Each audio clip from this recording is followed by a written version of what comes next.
Well, what a surprise. You've come back for more videos. I mean, how much more do you want from me? I mean, I'm just one man.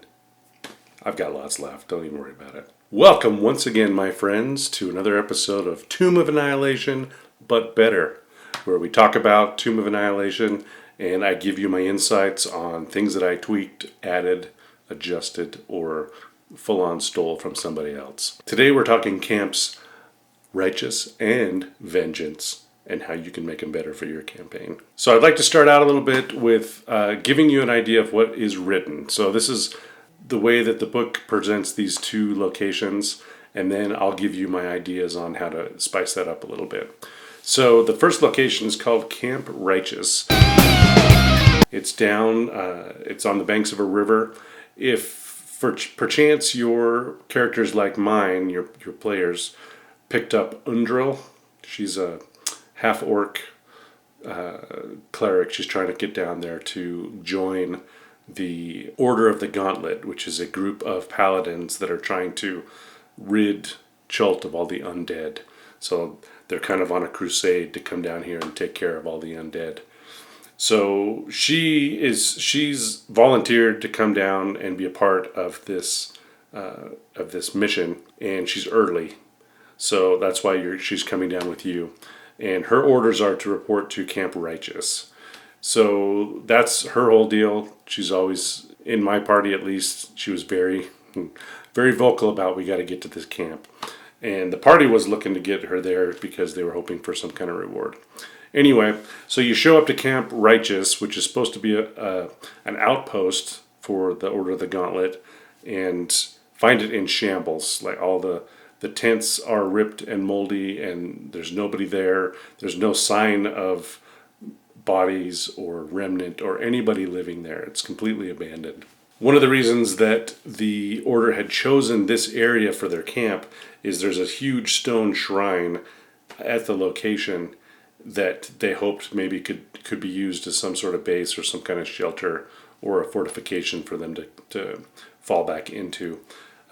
It's a really cool little mini dungeon with some cool traps and some great lore. It's called the Shrine of Man and Crocodile, and there's this great little parable about a man who had to cross a river, so he got on the back of the crocodile and he got him across the river safely. And then the crocodile wanted him to return the favor and see the world of man, so the crocodile gets on the man's shoulders and walks through life. And it's kind of a parable of get what you paid for, like you knew what I was when I picked you up, kind of thing. So it's a fun little story, and this shrine is dedicated to that. And it's cool because all the traps can easily be bypassed if you only have two characters and one character gets on the other one's back, like Man and Crocodile, and walks through them. I didn't change anything of the Man and Crocodile shrine. I thought that was awesome, so I hope you run it just as is. I think it's hilarious. My characters found lots of different ways to try to cheat the system, and what it came down to is they just needed to figure out get on someone's back and you can walk right on through it. So the only thing I really changed in Camp Righteous was I had Undril find a kind of a hidden message. So I think there's like a burned out little altar or a shrine or something like that, and I had her find an encrypted hidden message in code, in Gauntlet code or whatever, that says that the whole group had moved further down the river and built a better fortification. The book doesn't even, as far as I could tell, doesn't even really mention that. Like, there's no hint that this base was abandoned and that they went down to the new base. You just kind of have to find the new base and then realize, oh, this is what happened. So I wanted them to go there, and I wanted her to have a little bit more story. And so when she found that, then they prompted them to go down the river a little further, where they find Camp Vengeance. Camp Vengeance is their second chance, or their second shot at building a fortification in Chult. It's kind of a base of operations. This time they did a little bit better job. It's got sharpened logs as a palisade, so it's all enclosed as a fortification. There are various towers on the corners There's a big blockhouse in front that with a heavy door just to keep things out. So it's built as a fortification as opposed to Camp Righteous which was just kind of a camp that got overrun. Problem is they built it right next to the river, so the ground is very mushy. Water seeps in. They've built they've built a trench and a mound around the outside, but it just keeps kind of filling in with mud. The thought I got from it was, the leaders of the first camp got outsmarted by themselves. Like they were not very smart about their fortifications and their situation. Here, they weren't a lot smarter. They realized that they needed to build a fort to keep them safe, but out of laziness or boredom or incompetence, they've built it like right almost on the banks of the river. So it's a quagmire. Inside it's all muddy puddles. Most of the tents are, you can't even hardly get a good night's rest in them because they're terrible. So that's the state that you find Camp Vengeance in, according to the book. There's a leader. His name's Commander Breakbone, and he's very much an aristocrat. It describes his armor as very ornate and ceremonial as opposed to actual utilitarian protection. Like, this guy has not seen a lot of combat. It's likely he's the son of a son of a son of some important person who needs some prestige, and so he's here on a prestige posting and not a tactical battle master footing. He's not the leader that these people need. He barks out orders instantly, like the party shows up, and he wants them to either take prisoners back to port, or not prisoners, but wounded people back to the city, or he wants them to get right on it and go do a patrol. He's basically just deputizing them instantly. He's conscripting them into the order and giving them orders to go do things. And if your party is anything like mine, they're not big on taking orders from other people. They want to do what they want to do. So there's a little bit of a fight. He's got a couple lieutenants that are way more competent, but they're lower rank. They don't feel like they can do anything about it. That's really all this location is in the book. There's this turmoil. There's kind of a thing with the leader, the commander wants you to do things, and you don't really want to do it. So to spice that up, we went Night of the Living Dead. We went Siege, Under Siege. We went medieval castle defense on this thing. I think it was Rogue Watson who I got this idea from. I can't remember all the people I listened to, but he had this idea of making this a siege, like a desperate last-ditch effort to protect this castle against hordes of undead. So that's kind of how I built it. So in my version, they show up, all the kind of the same things happen. They get led into the compound. Commander Breakbone comes out and instantly deputizes them and tells them that they need to go on a 3-week sweep of the area, clearing out the area, looking specifically for one of his lieutenants that had gone out and hadn't come back. I named him Sheridan for whatever reason. One of my rare, not horrible names that I came up with on the spot. So there was no ifs, ands, or buts. He was conscripting the party members, and they would be doing these things. And as they're arguing and as they're trying to figure out what to do, it's night, so they can't leave right away, so they're going to take a rest. And in the middle of the night, the watchtowers start calling in. The alert starts sounding that there are creatures approaching the walls of the palisade. So in this first wave, it was mostly zombies and some skeletons, and so it was a fairly simple fight for the my ranged players. I did have one barbarian in the party that was not a ranged guy, so he didn't have a whole lot to do to start with, but he got his chance. So after kind of leveling the first wave a little bit, the second wave arrived, which included a zombie ogre, and it proceeded to rush the palisade, jump the moat, and crash the wall. So now they had to deal with a zombie ogre swinging its huge club around in their enclosed camp. It wasn't all that hard to take down because they have all the defenders and the whole party kind of focusing on one creature, but it did a lot of damage and it hurt a lot of people. Like it took a lot of the guardsmen out and drained some resources off the players. So terrifying. And as they're kind of cleaning that up and coming down a little bit from the adrenaline rush of being attacked, the lookout calls again, and out on the field of battle, kind of all by himself, is a tall undead, actually a wight. And the lookout calls that there's an enemy, and then incredulously yells, "It's Sheridan." And so everybody gets up to look, and it is a zombified, undead Sheridan who must have befallen some horrible thing in his patrol, and he's back. He basically gives a little speech about, you weathered this probing attack. We'll be back in full force tomorrow night. Runs off into the jungle. So then everybody looks at each other like, what are we going to do? I decided I'd kind of give them a choice. Like, I always liked defensive games. You play games. Turtling or building up your defenses was always kind of interesting to me, to try to fend off a big attack. So I wanted to give them some choices on what they would do. What I did was I said, okay, so there's a ballista and a mangonel, which is kind of like a catapult, that are crated up that they could build and install, use the following night. There was enough extra lumber already cut to repair the wall that had been destroyed by the ogre.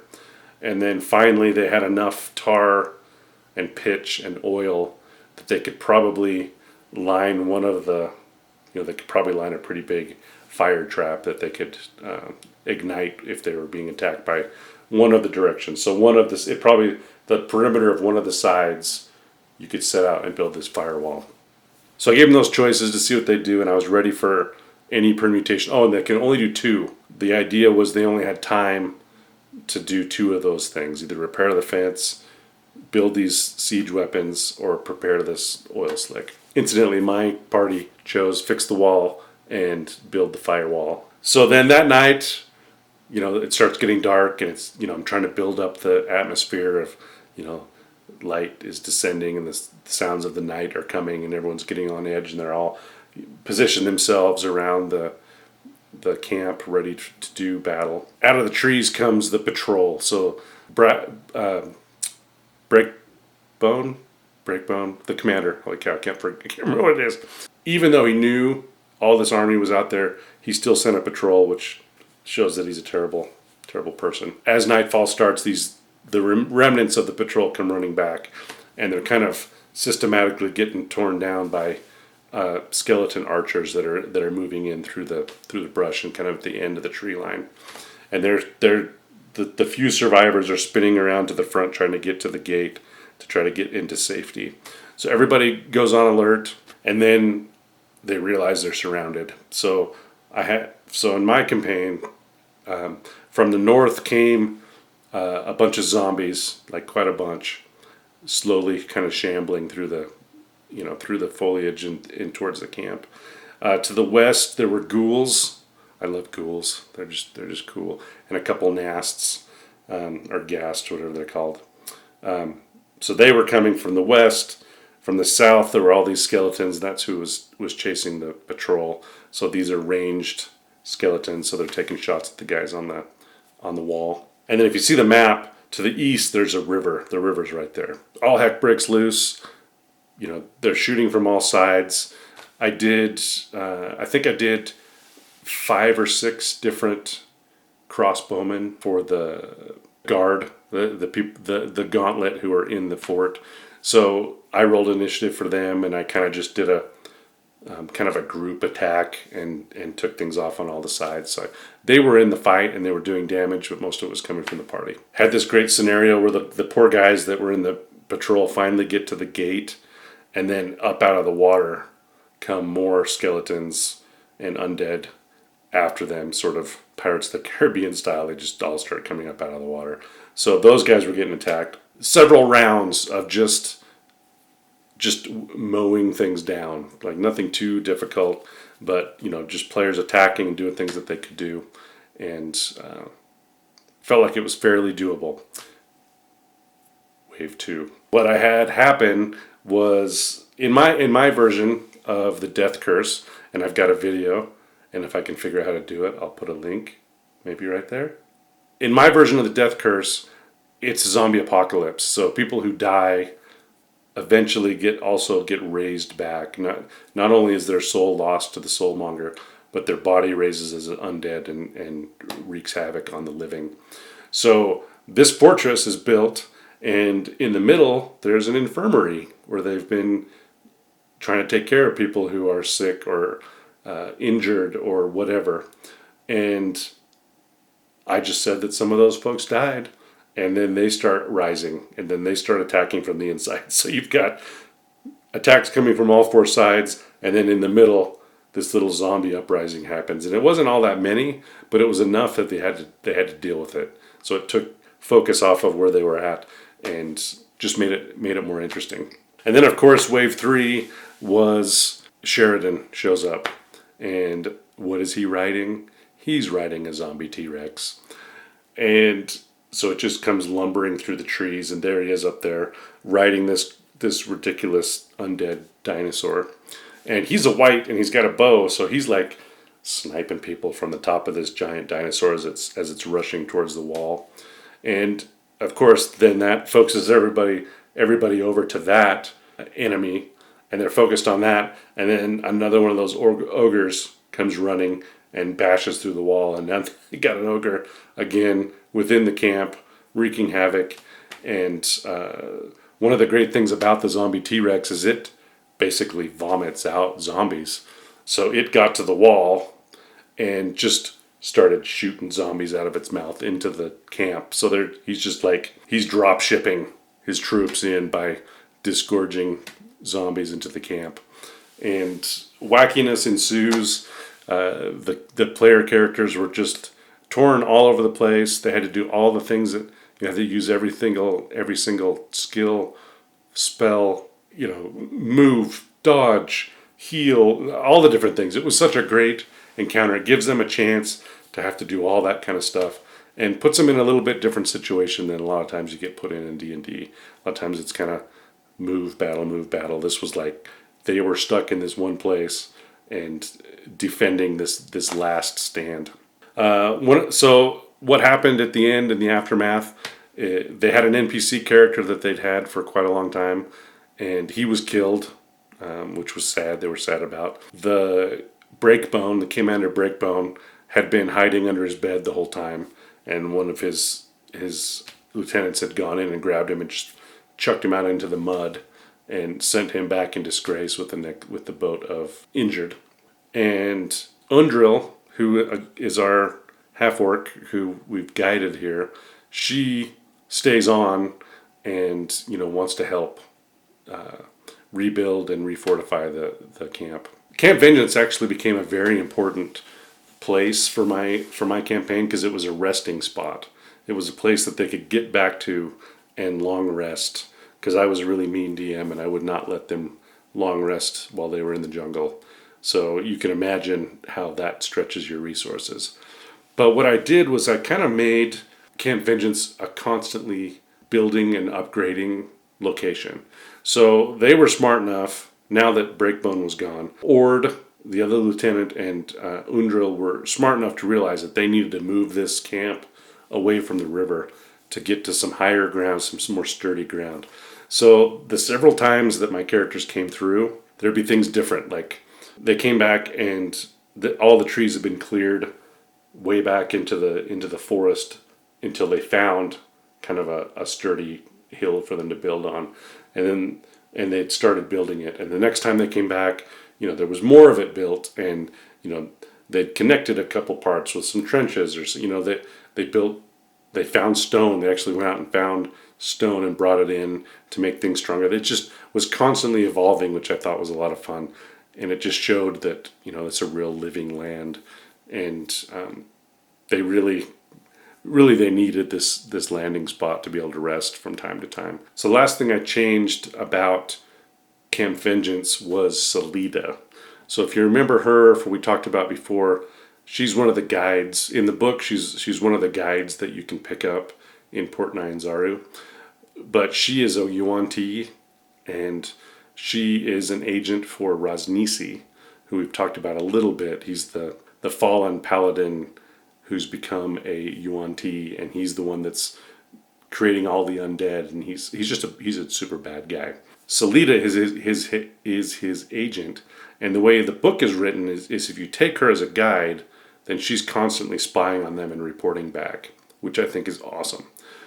The problem with that is, what if the party doesn't choose her as the guide? I mean, there's almost a dozen guides, so what if they don't choose her? Then you miss out on that whole embedded spy story. So I decided to have her here at Camp Vengeance. She actually helps defend. She's more, I made her more of a kind of a plucky new adventurer. She's like looking for, she thinks she's all that and she wants to prove herself. In my version, she kind of had pirate. She kind of dressed up like a pirate just because she thought it was cool. And so she was just there because she had been a guide and had kind of been conscripted to help with the fort when it was getting attacked. So at this point, she offers to join the party.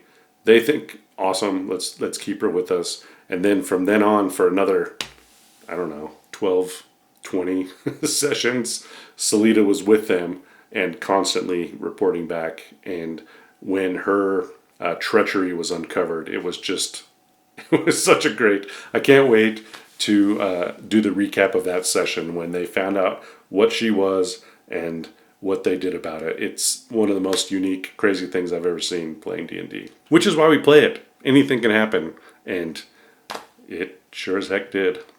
Well, friends, that is how you change Camp Vengeance into a last-ditch, to the last man zombie siege. I hope you loved it. I hope you'll give it a shot.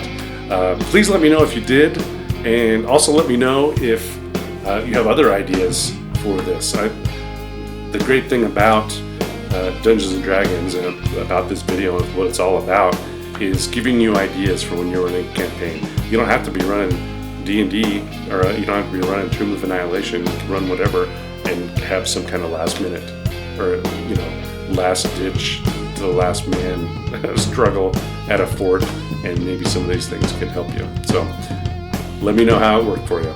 I'm so excited to be still doing these things. I hope you like them. It looks like there's some people watching them. That makes me very happy. I do them anyway, but I appreciate it. Please like them. That's something I've found that there's a special happiness that comes from somebody liking your YouTube video. So I would really appreciate that. Subscribe if you like to see them. I'm going to try to keep coming out on a steady stream. Thanks again for being here, and we will talk to you next time.